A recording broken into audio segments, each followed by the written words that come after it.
Hello नमस्कार दोस्तों, स्वागत है आपका लर्न विथ सुजीत में। आज है 27 अगस्त 2026 और आज के जितने भी इम्पोर्टेंट करंट अफेयर्स और उससे रिलेटेड जितने भी इम्पोर्टेंट फैक्ट्स बनते हैं हम आज इस वीडियो में डिस्कस करेंगे। सो वीडियो को बिना स्किप किए एंड तक जरूर देखिएगा। तो चलिए फिर शुरू करते हैं आज का वीडियो। आज का पहला क्वेश्चन है, प्रतिवर्ष महिला समानता दिवस यानी कि वुमेन्स इक्वलिटी डे कब मनाया जाता है? इसका सही आंसर होगा ऑप्शन सी 26 अगस्त। हर साल 26 अगस्त को महिला समानता दिवस मनाया जाता है। अगस्त के कुछ और भी प्रमुख दिवस को देख लेते हैं। 1 अगस्त को वर्ल्ड वाइड वेब दिवस मनाया गया। 1 से 7 अगस्त को विश्व स्तनपान सप्ताह यानी कि वर्ल्ड ब्रेस्ट फीडिंग वीक मनाया गया। इसका थीम था breast feeding for a sustainable start in life, strengthen what works. 3 अगस्त को भारतीय अंगदान दिवस मनाया गया। 6 अगस्त को हिरोशिमा दिवस। 7 अगस्त को राष्ट्रीय हथकरघा दिवस और राष्ट्रीय भाला फेंक दिवस मनाया गया। 7 अगस्त वाला जो डेट है ना, इसे ध्यान रखिएगा, ये एग्जाम में अक्सर पूछा जाता है, तो ये वाला इंपॉर्टेंट है। राष्ट्रीय हथकरघा दिवस और राष्ट्रीय भाला फेंक दिवस जो कि 7 अगस्त को मनाया जाता है।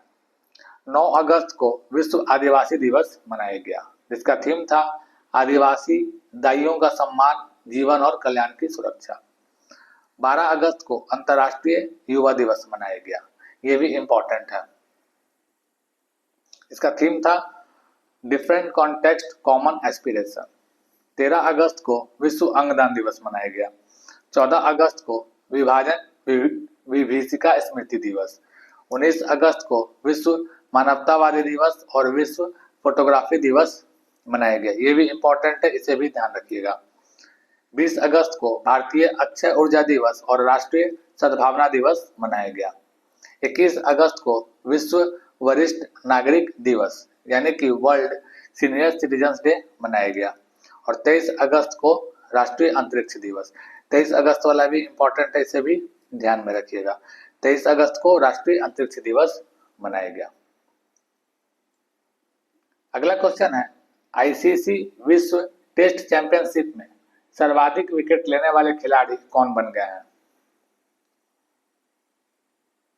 इसका सही आंसर होगा option D Mitchell Starc. Australia के प्लेयर मिचेल स्टार्क आईसीसी विश्व टेस्ट चैंपियनशिप में सबसे ज्यादा विकेट लेने वाले खिलाड़ी बन गए हैं। अगला क्वेश्चन है, 25 अगस्त 2026 को यूपीआई की कौन सी वर्षगांठ मनाई गई? सही आंसर होगा ऑप्शन सी 10वीं। 25 अगस्त को 2026 को यूपीआई की 10वीं वर्षगांठ मनाई गई है। ठीक है। अच्छा, यूपीआई का फुल फॉर्म क्या होता है? Unified payment interface. अगला क्वेश्चन है, कानपुर में आयोजित यूटीटी राष्ट्रीय रैंकिंग टेबल टेनिस टूर्नामेंट 2026 में पुरुष एकल का खिताब किसने जीता? इसका सही आंसर होगा option A Payas Jain. Final मुकाबले में पायस जैन ने मानव ठक्कर को हराकर यूटीटी राष्ट्रीय रैंकिंग टेबल टेनिस टूर्नामेंट में पुरुष एकल वर्ग का खिताब जीत लिया है। तो सही आंसर होगा ऑप्शन ए पायस जैन। अगला क्वेश्चन है, किस राज्य सरकार ने अर्जुन वाहिनी आपदा प्रतिक्रिया बल बनाने की घोषणा की है? सही आंसर होगा ऑप्शन डी पश्चिम बंगाल।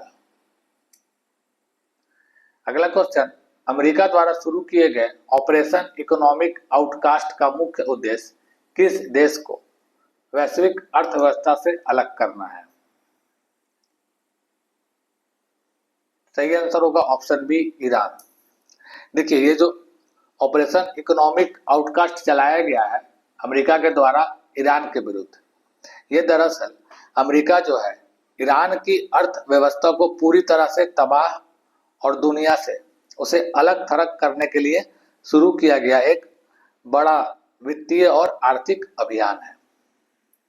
अमेरिकी जो वित्त मंत्री हैं, जिनका नाम है स्कॉट बेसेंट, उनके द्वारा जो घोषित किया गया ये जो ऑपरेशन है, इसका मुख्य उद्देश्य है कि जो ईरान का जो तेल निर्यात है, तो ईरान के तेल निर्यात, उसके वित्तीय नेटवर्क, जो उसका फाइनेंशियल नेटवर्क है, और उसके जो गुप्त व्यापारिक रास्ता है, उसको पूरी तरह से बंद करना, ये इसका मुख्य उद्देश्य है।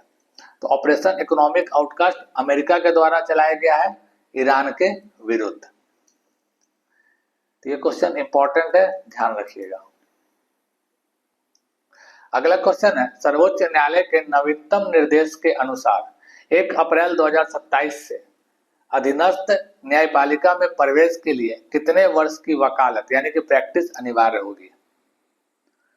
सही आंसर होगा ऑप्शन ए 1 वर्ष। पहले जो ये प्रैक्टिस थी ये 3 वर्ष की थी, लेकिन अब इसे कम करके 1 वर्ष कर दिया गया है। अगला क्वेश्चन है, IWG के 2026 वर्क फ्रॉम एनीवेयर इंडेक्स में शामिल होने वाला एकमात्र भारतीय शहर कौन है? सही आंसर होगा ऑप्शन बी मुंबई। मुंबई जो है एकमात्र भारतीय शहर है जो कि IWG के 2026 वर्क फ्रॉम एनीवेयर इंडेक्स में शामिल किया गया है। अच्छा, इसमें शीर्ष रैंक पर कौन है? तो फर्स्ट रैंक पर है बैंकॉक। फर्स्ट रैंक पर कौन है? बैंकॉक। अगला क्वेश्चन है, राष्ट्रीय सुरक्षा गार्ड ने अपना पहला महिला कमांडो कन्वर्जन कोर्स कहां शुरू किया है? सही आंसर होगा ऑप्शन ए मानेसर। हरियाणा के मानेसर में NSG ने अपना पहला महिला कमांडर कन्वर्जन कोर्स को शुरू किया है, और इसका थीम है सी हु डेयर्स लीड्स। और आज का अंतिम प्रश्न, हाल ही में चर्चा में रहा इमिलिया कोडर थारू जनजाति संग्रहालय भारत के किस राज्य में स्थित है? इसका सही आंसर होगा ऑप्शन ए मध्य प्रदेश। अच्छा, ये जो इमिलिया कोडर थारू जनजाति संग्रहालय है जो कि मध्य प्रदेश में स्थित है, ये चर्चा में क्यों है? तो ये इसलिए क्योंकि हाल ही में इसे भारतीय उप महाद्वीप उत्तरदायी पर्यटन 2026 पर्यटन पुरस्कार 2026 के लिए चुना गया है, इसलिए अभी चर्चा में है और ये मध्य प्रदेश में स्थित है। तो दोस्तों, ये थे 27 अगस्त के कुछ इंपॉर्टेंट करंट अफेयर्स। अब हम जो 26 अगस्त का करंट अफेयर्स है उसका फटाफट रिवीजन कर लेते हैं, क्योंकि रिवीजन करना भी जरूरी है। तो पहला क्वेश्चन है, हाल ही में जारी ग्लोबल फायर पावर इंडेक्स 2026 में भारत का स्थान क्या है? सही आंसर होगा ऑप्शन सी चौथा। और ये जो इंडेक्स है ये किस आधार पर तय किया गया है? तो ये नौसैनिक और जहाजों की जो संख्या है उसके आधार पर ये इंडेक्स जारी किया गया, इस बात का ध्यान रखिएगा। और इसमें भारत चौथे स्थान पर है। पहला स्थान पर कौन है? चाइना। अगला क्वेश्चन, किसके द्वारा लिखित पुस्तक why I am a Hindu के नेपाली अनुवाद का काठमांडू में लोकार्पण किया जाएगा? सही आंसर होगा ऑप्शन ए शशि थरूर। अगला क्वेश्चन, भारतीय सेना ने हाल ही में ड्रोन संचालन और हवाई निगरानी के लिए अपनी पहली विशेष बाज बटालियन का गठन कहां किया है? सही आंसर होगा ऑप्शन डी पंजाब के जालंधर में। अगला क्वेश्चन, 18वां ब्रिक्स एकेडमिक फोरम 2026 का आयोजन कहां किया गया? सही आंसर होगा ऑप्शन बी लखनऊ। अगला क्वेश्चन, हाल ही में अन्नपूर्णी सुपर 6 LPG योजना किस राज्य द्वारा शुरू की गई है? सही आंसर होगा ऑप्शन डी तमिलनाडु। अगला क्वेश्चन, वर्ष 2026 में भारतीय कृषि अनुसंधान परिषद ने कितनी नई स्वदेशी पशु नस्लों का पंजीकरण किया है? सही आंसर होगा ऑप्शन बी 16। अगला question, world humanoid robot games 2026 का आयोजन कहां किया गया? सही आंसर होगा ऑप्शन सी बीजिंग। अगला क्वेश्चन, अमेरिका के किस राज्य की असेंबली ने हाल ही में 8 नवंबर को दिवाली दिवस घोषित करने का प्रस्ताव पारित किया है? सही आंसर होगा ऑप्शन बी, कैलिफोर्निया। अगला क्वेश्चन, हाल ही में उत्तर प्रदेश और मध्य प्रदेश में चलाए गए ऑपरेशन ब्लैक हॉक का मुख्य उद्देश्य क्या था? इसका सही आंसर होगा ऑप्शन डी, मादक पदार्थ की तस्करी का भंडाफोड़ करना। अगला क्वेश्चन, चर्चा में रही वार्षिक कौसर नाग यात्रा कहाँ शुरू की गई है? तो इसका सही आंसर होगा ऑप्शन सी, जम्मू कश्मीर। तो दोस्तों ये थे आज के कुछ important current affairs. I hope आपको वीडियो पसंद आया हो। वीडियो अगर पसंद आता है तो प्लीज इसे लाइक और शेयर जरूर करें, साथ ही साथ चैनल को सब्सक्राइब भी जरूर कर लें। मिलते हैं फिर अगले वीडियो में कुछ और नए और इम्पोर्टेंट करंट अफेयर्स के साथ। तब तक के लिए पढ़ते रहिए और बढ़ते रहिए। धन्यवाद।